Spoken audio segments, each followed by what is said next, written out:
Yo, what's up, folks? This Impact, and I want to take this time to welcome you all back to the Hurt Business 101. Let's get right into this video, man. Today's video, I want to discuss the fight that took place on Saturday night between Devin the Dream Haney and Regis Prograis. Let's get right into this video. First off, before I get into the fight, I want to give all of these guys a big shout out for the build-up. The build-up was excellent. The build-up had me interested.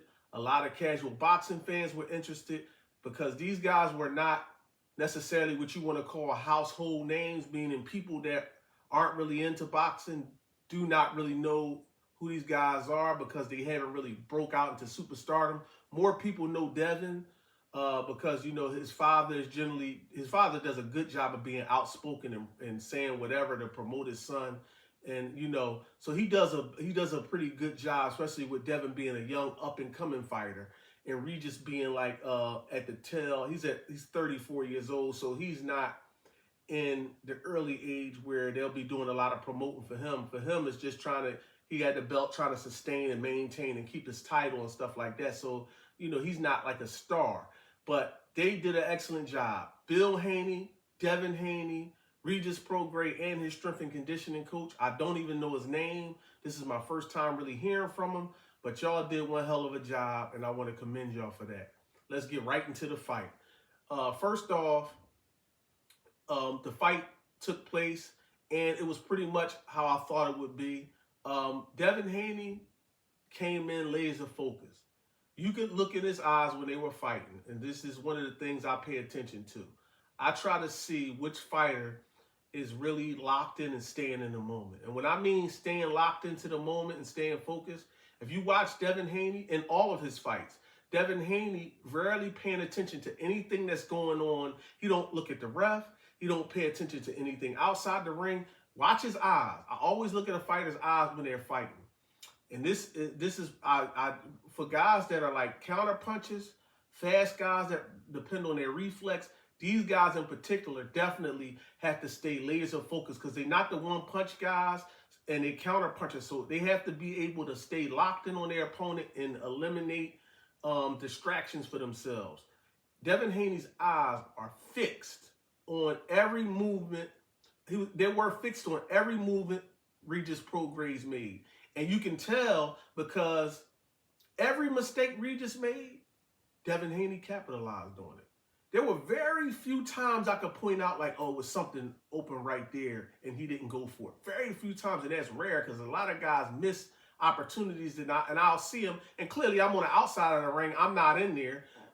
I'm watching it. So yeah, I would maybe miss some of I'm not going to say I've seen opportunities that I had boxing a guy and I said, oh, I could have got in there and I missed it. So it's common for fighters to miss an opportunity just because of late reaction.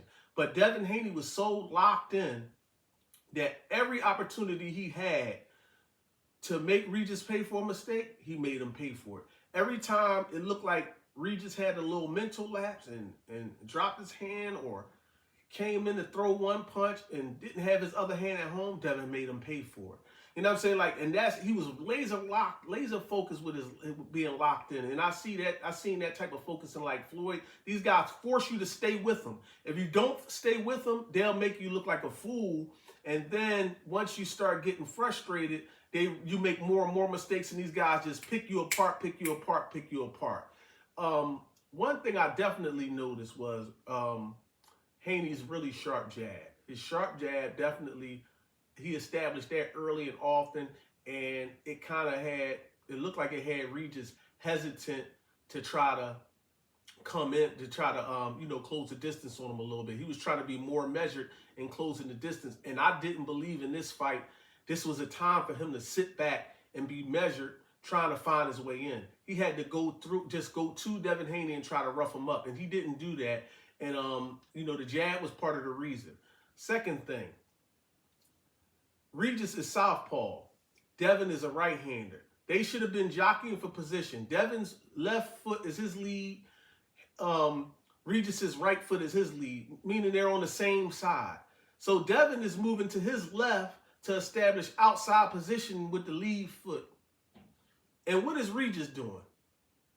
Instead of Regis trying to establish that right foot positioning, on the outside of Devin's left foot, he's circling towards the right hand, which makes zero sense. So while Devin is circling to his left to get the positioning with his left foot on the outside, Regis is just doing a do-si-do instead of trying to establish a lane with his outside foot so he could throw the straight left hand. He's walking right into the right hand, and that's when I hear the commentators and I hear people saying he just keeps landing the right hand, Nobody's pointing out because Regis is walking into it. Regis is walking to his left when he should be stepping right. And they're just going around a circle. So no, and then people making a point of Regis not cutting the ring off. Well, you're providing an escape route. From going that way, all you're doing is circling around with them instead of trying to cut them off and hit them off at the pass where you can get a chance to cut them off and try to establish some lead left hands of your own, because that's pretty much the kryptonite for right-handed fighters, just like the straight right hand is the kryptonite for a left-handed fighter. So from a strategic standpoint, that was terrible right there. And you got guys in this corner, and no one is correcting that mistake or mentioning that to him in the corner. I definitely listen to the corners whenever they give us an opportunity to listen in. And I didn't hear one person tell him to circle the other way, which baffled me, because that's just, I'm southpaw. And that's one of the first things they teach you when they teaching you your footwork, is to try to establish. They teaching me to establish my lead foot on the outside of my opponent's lead foot when I'm dealing with a right-handed fighter, and me being a southpaw, that's my advantage. So I can land my straight. I can be at a perfect angle to land my straight left. That's elementary, but he wasn't doing it. That shows me that he wasn't locked in, and he was so hesitant and unsure of himself that he just went haywire, because there's no way a guy with Regis Prograis' experience did not know that. Okay, so that shows me that he wasn't fully locked in the moment and that he was befuddled. You know what I mean? He didn't have, his bearings. I could not see anything really good that Regis was doing in this fight, which is crazy. The fight that went 12 rounds, and he didn't really show me nothing. It was all Haney. Clean right hands, crisp jabs, put some nice uppercuts in there, some good combinations in there. Even when he landed a shot and he hurt Prograis with the right hand, he stood on principle, because he still understood, all right, I still got a strong, durable, dangerous guy in front of me. I'm not going crazy trying to finish him. I'm going to stick to my principle and stay boxing. I'm going to catch him when I can catch him with something hard. If I hurt him, I'm just going to stay with the program. And Regis Prograis allowed him to do that. Regis did not ever sense the urgency. And I said it when I spoke about those private school comments. I said that, Regis is down on these cards, and he knows he's down, and he needs that knockout, and he knows he needs a knockout to come back and win, and he don't just go in there and go after Devin. All of this stuff that you said was going to come up. Now, listen, I knew for a fact that maybe they believed some of that, but the reason they was bringing that up is because they were trying to get under Devin's skin and rub him and challenge his machismo and make him abandon his gifts, because they knew that he was a superior boxer for real. I don't care what the guys say. These guys looking at the tape, they know better. They know he can't beat Devin Haney in a straight chess match from the outside. So what you try to do is get Devin to try to prove that he's tough and try to go for broke like he want to knock you out. But Devin didn't have any of that. He stood on his principles. He used his jab. He controlled distance. Wherever he had an opportunity to throw a sharp shot in there, pot shot him, he did. He sat down on some shots, cracked Regis. Listen, man, and here's the thing. And this is not a bash Regis moment, but the reality is this. I'm so tired of these fighters that's strong or, power punches or whatever. I'm so tired of these guys spending weeks and weeks and weeks talking about how a guy has no punch, how a guy is not tough enough, and stuff like that. But then come to the fight, they won't walk through them. You know what I mean? I used to watch this. I used to watch. Anybody ever watch Lamb Chop? You know what I mean? The song that doesn't end that they used to sing on Lamb Chop or whatever, the song that doesn't end. This thing with these fighters is like the song that doesn't end. I've been hearing this for years and years and years. I heard it with Floyd. I hear it with all of these guys. Every time they in there with a guy who's boxing and moving and stuff like that, everybody that fights him say, oh, because he don't knock guys out with one shot and he don't have that concussive power. Oh, he ain't got no power. How you going to keep me off? And then these guys get in the ring with him, and you don't see nobody trying to walk through them. They hesitant. You acquiesce to a fight that you have no chance of winning. I don't understand it. You down on the cards. It's like these dudes choose to lose. They choose to say, I'm okay with losing as long as I don't lose while getting hit more.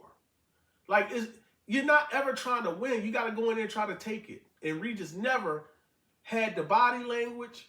He never had the dog in him to go in there and just try to take it. Once Devin Haney dropped him and showed him that I can put you down on your wallet, he showed no interest in going in there to go after him, which is very concerning. And when I start seeing guys concede like that, what that shows me is you're getting close to the end of the road. You're getting close to the end of the road. Because when you got guys that are younger and more hungry, here's the thing that I noticed from studying this sport for so long. Guys that are younger and hungry and guys that really want to go get it. Like, I believe if Regis was 25, 26, 27, 28, he would have had more of the attitude of going for broke. But I'm saying, I'm not calling him old, and I'm not giving him nobody, I'm not putting an excuse out there for Regis saying he's old. He's not old.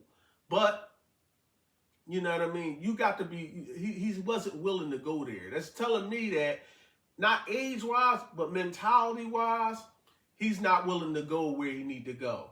And something is wrong. He said he left his family and got away from his family. He hadn't been around his family for a while. So it wasn't that. Sometimes it's that. Guys don't want to be uncomfortable when they train. They want to be comfortable. I like having my kids around. Listen, all that is bullshit. Because to go where you need to go sometime, you have to put yourself through an uncomfortable position. And it's not for everybody. I'm not saying everybody's like that, but clearly, I've seen it. A lot of guys really want to stay close to where they're from and stay around their family and friends. They don't want to disappear. They really need to get that, you know what I mean, like that Rocky Balboa in Russia, in the cabin. And you know what I mean? That's a movie, but like how he was away. Like sometimes these guys got to get away and focus on just this. You know what I mean? Instead of family and people calling you for tickets and you being in a familiar area. So you're going to go stop by here to get food and talk to people and do this and do that. You're not locked in and you're not showing the hunger. You need that hunger sometime. And Regis didn't show that hunger at all. And I was disappointed in it because I said before, it reared its ugly head again. Regis does not want to throw a punch unless he's sure that that punch is going to land. He won't throw it to like an area where he's like trying to lay a trap and he thinks the guy's going to be there. He don't want to let his hand go if he don't think he can land it because he don't want to get countered. And that is a problem when if you're going to fight, don't fight a guy like Devin Haney if that's your mentality going in. See what I'm saying? If your mentality going in is that, don't fight a guy like Devin Haney. Your matchmaker's got to pick all opponents that's going to come to you, stand in a box and go. Don't fight Shakur Stevenson. Don't fight anybody that's a counter puncher, anybody that's going to move and try to make you pay. Because I got news for you. They are not coming to you to give you what you want. You're going to have to track them down. You have to have a Marcos Maidana mentality. Adrian Broner didn't really want to stand in there with Marcos Maidana. He forced him to because he put pressure on him and he swung. You're going to have to stand there and block that shit because it's coming in hot. And he's going to go in there regardless. You're going to have to show him. You're going to have to knock his block off. He went in there after Floyd Mayweather. He wasn't going to acquiesce. He knew he had no shot at winning a chess match with Floyd. So, listen, man, these guys are always talking about how somebody don't punch, but then they never want to step on the gas and just go get the guy. You know what I'm saying? Like, I just don't understand it. I just think it's terrible. But, you know, hey, listen, man, I spent enough time talking about Regis. Devin Haney is the real deal.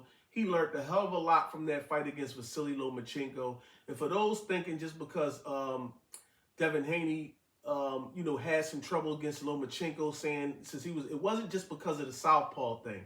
Lomachenko's feet, Lomachenko's rhythm, Lomachenko's experience, and overall skills caused Devin Haney a problem. But now Devin Haney, he took that experience, and now its only way is up for Devin Haney.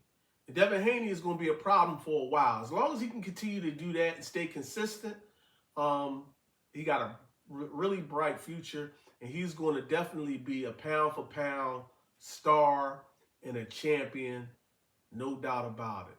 Listen, y'all, I want to thank y'all for tuning in to this edition of the Hurt Business 101. You know what they say, it's no business like show business, but I say it's no business like the hurt business. 101.